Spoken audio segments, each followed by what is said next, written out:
Hi guys, welcome back to our channel. இன்றைக்கி நாம் girls எஃப்எம்மில் பார்க்க போகிற டாபிக் என்னென்னா, வாடகை வீட்டில் இருக்கிறவங்களோட லைஃப்பை பற்றி தான் நாம் இன்றைக்கி பார்க்க போகிறோம். இந்த காலத்தில் டாக்டர் ஆகணும், கலெக்டர் ஆகணும் ஆசை இருக்கிற இவங்களுக்கு மத்தியில் நம்ம ஒரு சொந்தமாக ஒரு வீடு கட்டணுன்ட்டு நிறைய பேருக்கு ஆசை இருக்குது. நீங்கள் நினைக்கலாம், இந்த காலத்துலேயுமா சொந்த வீடு இல்லாமல் இருக்காங்க அப்படின்னு. ஆனால் உண்மையிலே நிறைய பேர் சொந்த வீடு இல்லாமல் நிறைய பேர் இன்னுமே இருக்காங்க.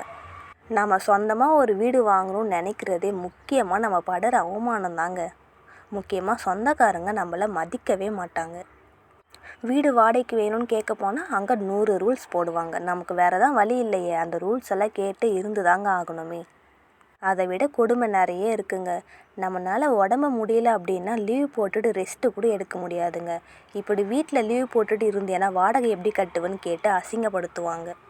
நம்ம எவ்வளோதான் வீட்டை அழகாக க்ளீனாக வச்சுருந்தாலும் இது சரியில்லை அது சரியில்லைன்ட்டு வேணும்னே குறை சொல்லிகிட்டே இருப்பாங்க.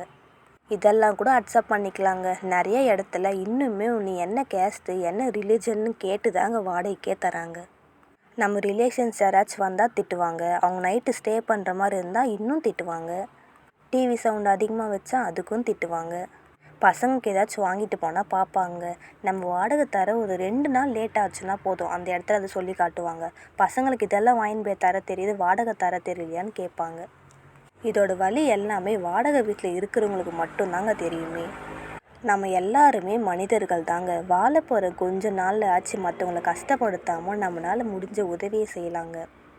ஓகே காய்ஸ், உங்களுக்கு வீடியோ பிடிச்சிருந்தா மறக்காமல் ஷேர் பண்ணுங்கள், லைக் பண்ணுங்கள், நம்ம கேர்ள்ஸ் எஃப்எம்மை சப்ஸ்கிரைப் பண்ணுங்கள்.